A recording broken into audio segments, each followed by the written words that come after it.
Sir Taliban एक rule लेकर के आया सर, खास करके महिलाओं के लिए सर। आखिर वो रूल है क्या और ये कितना सही और कितना गलत है?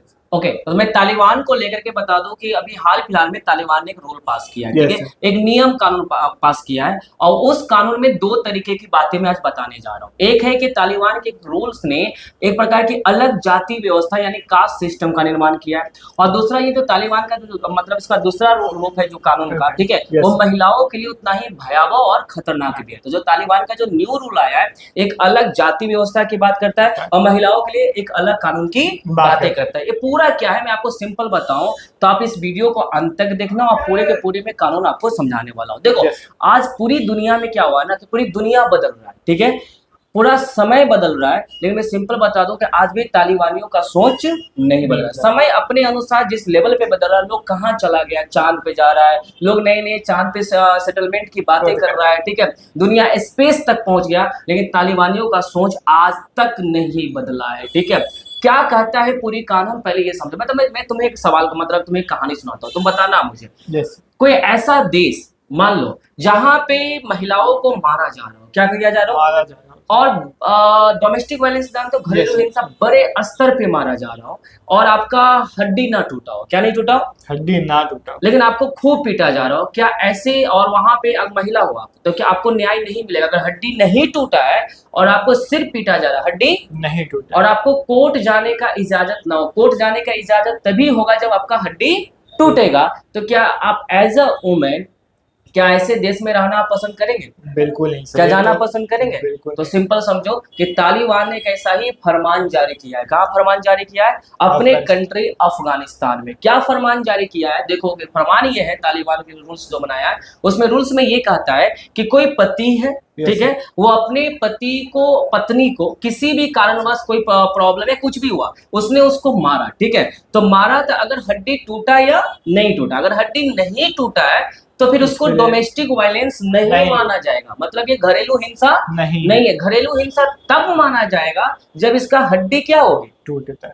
सोचो ताज्जुब की बात है, हड्डी जब तक महिला की नहीं टूटेगा तब तक घरेलू हिंसा नहीं है। मतलब सोचो इस बात को कि तालिबान ने जो फरमान जारी किया है महिलाओं को लेकर के, उसने डोमेस्टिक वायलेंस को लीगल बना दिया। क्या बना दिया कि जो घरेलू हिंसा है वो लीगल है, कानूनी है। मतलब कानूनी पायजामा क्या कर दिया, आप धरकर पीटो, बस हड्डी टूटना नहीं चाहिए। अब मान लो हड्डी टूट गया तो हड्डी टूट गया तो वो कोर्ट जाएगी, कहाँ जाएगी, कोर्ट। अब कोर्ट का रूल्स क्या है, कोर्ट में मतलब महिला को बताना पड़ेगा कि हड्डी कहाँ टूटा है। लेकिन कोर्ट में एक और रूल्स है कि कोई भी महिला पूरे कवर करके जाएगी शरीर को, मतलब वो फिर कोर्ट में पूरा कवर करके जाना, तो दिखाना भी कि कैसे दिखाएगी कि मेरा यहाँ हड्डी टूटा है, एक तो ये भी रूल्स है वहां पे। दूसरी बात, अगर पति ने मारा है, क्या किया है, और पति के मारने से हड्डी टूटा है, तो अगर वो कोर्ट जाती है, ठीक है, तो या तो पति लेकर जाएगा या तो उसके अपने ही कोई व्यक्ति, उसके जो अपने लोग होंगे महिला का, वही लेकर उसको कोर्ट जा सकता है। तो सोचो अगर पति मारा हो तो पति कैसे कोर्ट लेकर जाएगा। दूसरा बात, अपने ही मतलब कोई लोग इसको कोर्ट लेकर भी गया तो वहां पे महिला कैसे खोल के बताएगी कि मेरा हड्डी यहाँ ये या ये टूटा है। मतलब सोचो कितना डिफिकल्ट होगा उसको कोर्ट में प्रूव करना, क्योंकि महिला को पूरा हिजाब में कवर रहना। ये बेसिक बात समझ में आ गया।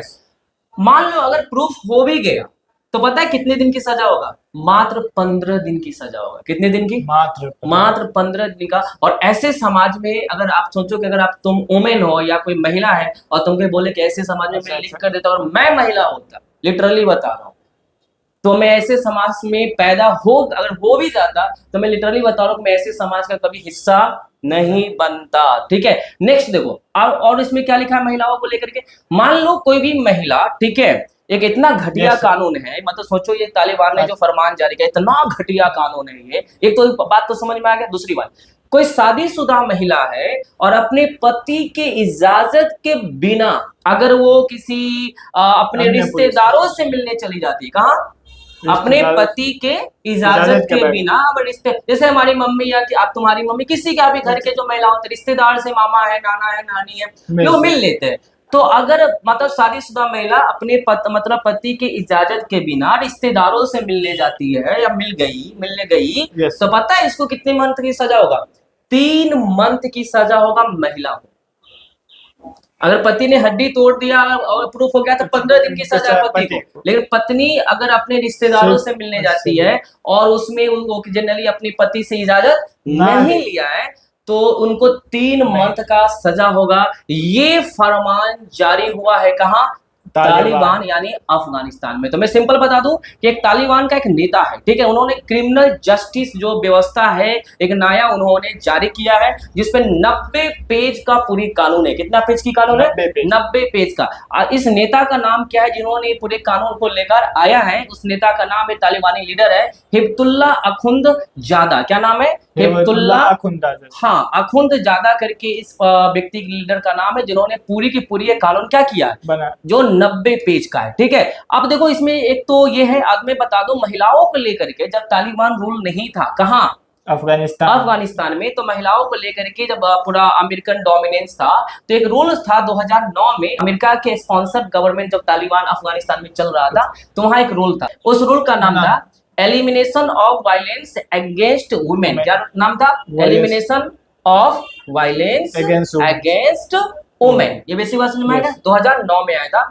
मतलब उस रूल में ये कहा गया था कि महिलाओं के खिलाफ कोई भी घरेलू हिंसा होता है या कुछ भी होता है तो महिलाओं को उसको मतलब इस प्रकार की हिंसा या उस प्रकार की चीजों से बचने के लिए 2009 में ये कानून महिलाओं को मिला था। लेकिन अब ये कानून को भी मतलब जब से ये फरमान जारी हुआ है 2009 का जो ये कानून था elimination of violence against women, ये वाले कानून को अब खत्म कर दिया गया, समाप्त कर दिया गया है। आगे देखो क्या किया उसके अलावा जो आपको मैं बताने वाला हूँ, खास करके इसमें और कहानी क्या है। इन 90 पेज की कहानियों में जो नेक्स्ट लॉ है उस लॉ में अभी देखेंगे कि आर्टिकल 9 अनुच्छेद 9 में खास करके तालिबानियों ने समाज को 4 भागों में बांट दिया। कितने भागों में? 4 भागों में क्लासिफिकेशन कर दिया है, ठीक है। मतलब अब तालिबान में 4 प्रकार के लोग होंगे। कितने समाज कितने भागों में? 4 प्रकार के लोग। पहला जो समाज का वर्ग होगा जो सबसे टॉप लेवल पे होगा उसका नाम होगा धार्मिक विद्वान, जिसको उलेमा कहेंगे। क्या कहेंगे? उलेमा। दूसरा जो होगा उसको बोलेंगे अभिजात वर्ग। क्या बोलेंगे? अभिजात मतलब अशरफ। तीसरा जो होगा उसको बोलेंगे मध्यम वर्ग। क्या बोलेंगे? मध्यम वर्ग। और चौथा जो होगा उसको निम्न वर्ग। क्या बोलेंगे? निम्न वर्ग। मतलब तालिबान जो है समाज को कितने वर्गों में बांट दिया है? 4 वर्ग। फिर से मैं बता देता हूँ, पहला उलेमा, जो दूसरा अशरफ, तीसरा मध्यम वर्ग और चौथा निम्न वर्ग। पता है उसमें क्या कहा गया है? मतलब सोचो जिस तरीके से पुराने जमाने में जो लॉ व्यवस्था होता था इस तरीके से ही लॉ क्या किया गया है? पूरा बनाया गया। मान लो कि एक मतलब आप समझ में आ गया तो समाज कितने वर्गों में बढ़ चुका है? 4 वर्गों में बढ़ चुका है। अब यहाँ पे समझने की कोशिश करो, अगर क्राइम सेम है, चारों ने सेम क्राइम किया तो पता है पनिशमेंट सेम नहीं है, सजा सेम नहीं होगा। जैसे समझने की कोशिश करो, अगर क्राइम सेम है तो जो विद्वान है जो उलेमा है उसको पता है क्या होगा? उसको बस समझाकर छोड़ दिया जाएगा। जो अशरफ है, अशरफ मतलब कुलीन वर्ग, पता उसके साथ क्या होगा? उसको ये कहा, उसको बस उसको कोर्ट में पेश हो गया तो आपको आज कोर्ट में पेश हो गया, आप कोर्ट में हाजिरी लगा दिए, आपको इजाजत मिल गया, आप छूट जाएंगे, ठीक है। तीसरा जो मध्यम वर्ग है, मध्यम वर्ग के साथ ये हुआ है कि वहां पे वो व्यक्ति को सजा मिलेगी लेकिन उसको ज्यादा सजा नहीं मिलेगी। मध्यम वर्ग को ज्यादा सजा नहीं मिलेगी, उसको बस सजा मिलेगा। जो निम्न वर्ग जो चौथा वर्ग है उसको सजा भी मिलेगा, उसको फिजिकल टॉर्चर भी किया जाएगा। मतलब जिस प्रकार का टॉर्चर होगा सब कुछ होगा। मतलब सोचो एक नई कास्ट व्यवस्था तालिबानियों ने क्या कर दिया? बना दिया। मतलब तालिबान ने एक न्यू कास्ट सिस्टम लेकर आया है। कहाँ पे लेकर आया? अफगानिस्तान में।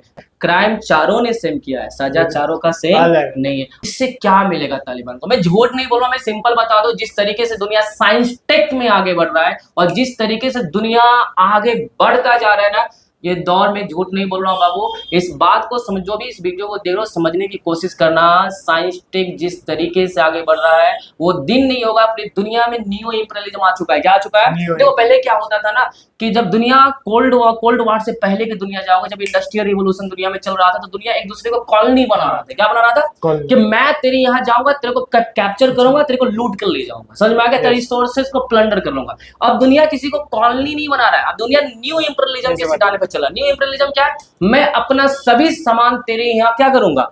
बेचूंगा और तेरे को मैं इकोनॉमिकली क्या बना लूंगा? गुलाम बना लूंगा। तो दुनिया आज इस पैटर्न पे चल रहा है, न्यू इंपीरियलिज्म पे। और इस तरीके से जो लॉ आ रहा है ना, मैं झूठ नहीं बोल रहा, साइंस टेक बहुत आगे चल रहा है, एक दिन एग रोल बनाकर पीटेगा और कहीं भी नहीं रह पाओगे। वेस्टर्न कंट्री, चाइना और अमेरिका, समझ पा रहे हो ना, Yes. जिस तरीके से आगे बढ़ चुका है, और इस तरीके से लॉ बनाकर Yes, अपने sir. ही समाज में बंटोगे और अपने ही धार्मिक लॉ पे मरोगे, कोई फायदा होने वाला नहीं है। लिटरली बता रहा हूँ, सुधर जाओ।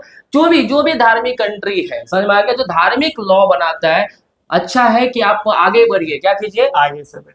ना, तो आपके पास कोई ऑप्शन नहीं बचेगा, आप न्यू इंपीरियलिज्म में आप गुलाम हो शिकार चुके हो। हैं। देखो एक थ्योरी आया था, ड्रेन ऑफ वेल्थ, क्या आया था, Train of Wealth. जहां पे दादा भाई नौरोजी का थ्योरी Yes. था ना, कि हमारे धन पूरा कहाँ जा रहा है, ब्रिटेन जा रहे हैं। आज पूरा ग्लोबल गुड्स है, क्या है।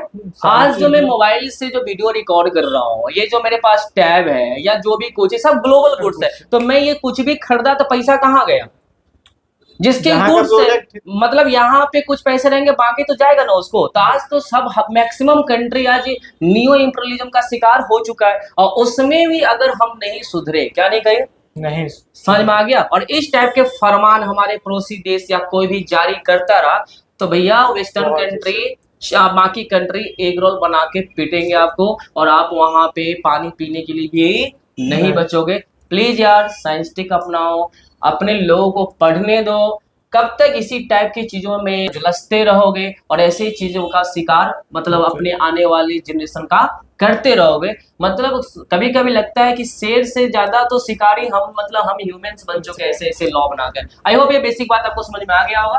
तो आज के लिए यहीं तक, all the best, good day, take care.